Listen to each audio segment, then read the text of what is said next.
Assalamualaikum warahmatullahi wabarakatuh. Saya Nova Destalena. Di sini saya akan menjelaskan tentang memahami angka indeks. Angka indeks adalah alat statistik yang digunakan untuk mengukur perubahan harga, kuantitas, atau nilai dari waktu ke waktu. Angka indeks memungkinkan kita untuk membandingkan data dan melihat tren yang terjadi dalam suatu periode. Di slide selanjutnya ada jenis-jenis angka indeks. Yang pertama indeks harga, yaitu mengukur perubahan harga barang atau jasa, misalnya indeks harga konsumen atau IHK. Yang kedua indeks produksi, yaitu mengukur perubahan kuantitas barang yang diproduksi seperti indeks produksi industri atau IPI. Yang ketiga indeks nilai tukar, yaitu mengukur perubahan nilai tukar mata uang terhadap mata uang lainnya. Selanjutnya kegunaan angka indeks. Yang pertama analisis tren, yaitu membantu mengidentifikasi tren perubahan harga, produksi, atau variabel ekonomi lainnya. Yang kedua perencanaan dan pengambilan keputusan, yaitu angka indeks digunakan sebagai input untuk perencanaan strategis dan pengambilan keputusan. Yang ketiga kebijakan ekonomi, yaitu pemerintah dan bank sentral menggunakan angka indeks untuk memantau dan membantu kebijakan ekonomi. Yang keempat, daya beli, yaitu indeks harga dapat digunakan untuk mengukur daya beli masyarakat dari waktu ke waktu. Assalamualaikum warahmatullahi wabarakatuh. Saya Okta Adetiana. Di sini akan menjelaskan cara menghitung angka indeks. 1. Periode dasar. Memilih periode dasar sebagai titik referensi untuk perhitungan. 2. Periode terkini. Mengumpulkan data terkini yang akan dibandingkan dengan periode dasar. 3. Perhitungan. Menghitung angka indeks menggunakan rumus tertentu seperti indeks Laspeyres atau indeks Pascal. Selanjutnya, ada contoh perhitungan angka indeks. Barang, harga periode terkini, angka indeks. Beras, harga periode dasarnya 10.000 per kilo. Harga periode terkini 12.000 per kilo. Angka indeksnya 120.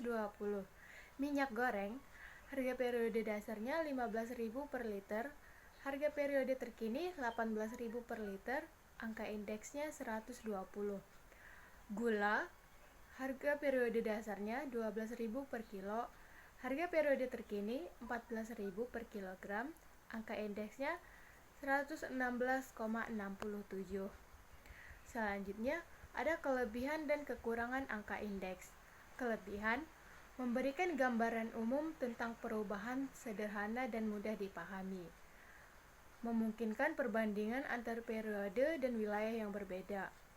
Kekurangan, 1. Dapat dipengaruhi oleh pemilihan periode dasar dan metode perhitungan. Kedua, kekurangan tidak dapat memberikan informasi rinci tentang faktor-faktor penyebab perubahan. Assalamualaikum warahmatullahi wabarakatuh. Saya ingin menjelaskan tentang penerapan angka indeks dalam kehidupan sehari-hari. 1. Indeks harga konsumen. Mengukur perubahan harga barang dan jasa yang dibeli konsumen. 2. Indeks upah. Mengukur perubahan tingkat upah atau gaji pekerja. 3. Indeks harga saham. Mengukur perubahan harga saham di pasar modal. 4. Indeks nilai tukar.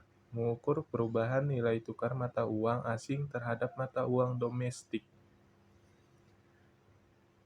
Tantangan dan hambatan dalam penggunaan angka indeks. 1.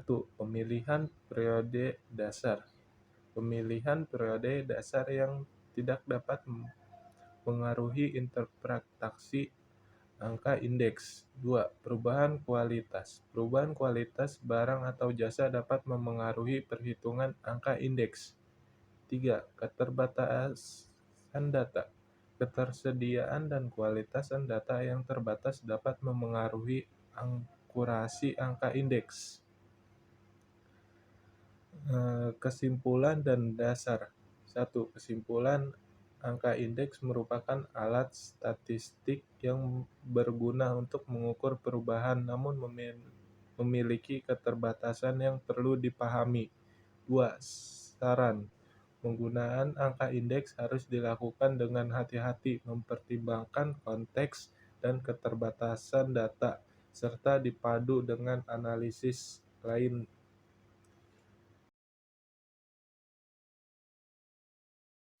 Assalamualaikum warahmatullahi wabarakatuh. Saya Nova Desalena. Di sini saya akan menjelaskan tentang probabilitas. Apa sih probabilitas? Probabilitas adalah studi tentang kemungkinan terjadinya suatu peristiwa.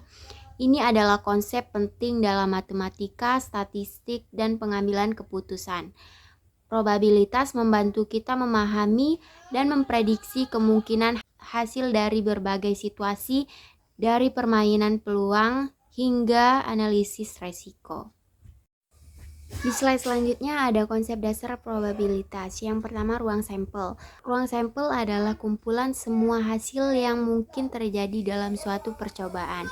Yang kedua, probabilitas. Probabilitas adalah ukuran kemungkinan terjadinya suatu kejadian, biasanya dinyatakan dalam bentuk pecahan, desimal, atau persen. Yang ketiga, kejadian. Kejadian adalah subset dari ruang sampel, yaitu kumpulan hasil yang diinginkan.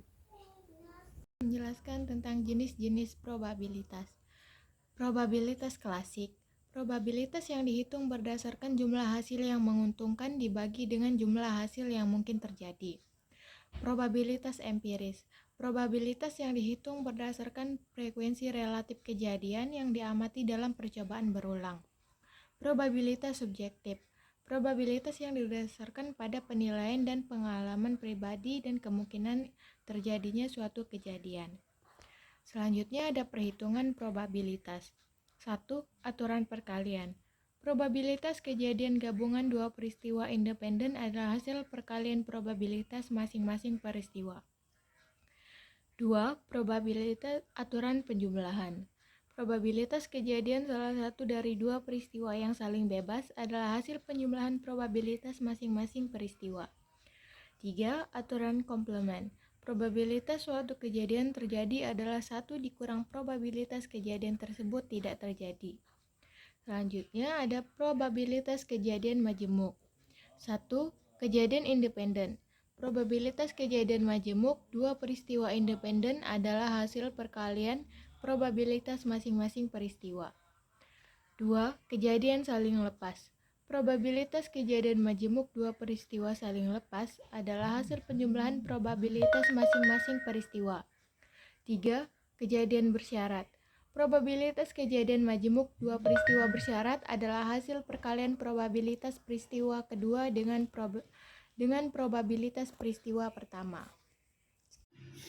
Aplikasi probabilitas dalam kehidupan sehari-hari. Asuransi probabilitas terjadi klaim digunakan untuk menentukan premi asuransi. Perkiraan cuaca. Probabilitas terjadinya cuaca tertentu digunakan untuk membuat perkiraan cuaca. Diagnosis medis. Probabilitas penyakit digunakan untuk membantu diagnosis dan perawatan medis. Investasi. Probabilitas pergerakan harga saham digunakan untuk membuat keputusan investasi. Faktor-faktor yang mempengaruhi probabilitas. 1. Jumlah hasil yang mungkin. Semakin banyak hasil yang mungkin terjadi, semakin kecil probabilitas setiap hasil individual. 2. Informasi yang terjadi. Semakin banyaknya informasi yang tersedia, semakin akurat perhitungan probabilitasnya. 3. Keterbatasan manusia. Biasa kognitif dan keterbatasan dalam memproses informasi dapat mengaruhi penilaian probabilitas. 4. Kemungkinan hasil. Probabilitas suatu hasil yang tidak mungkin terjadi cenderung lebih tinggi. Kesimpulan dan saran.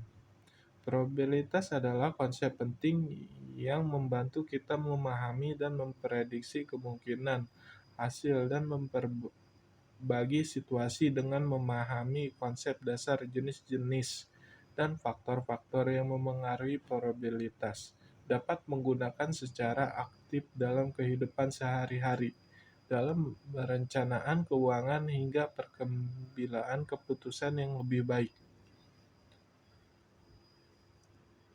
Sekian dari saya. Wassalamualaikum warahmatullahi wabarakatuh.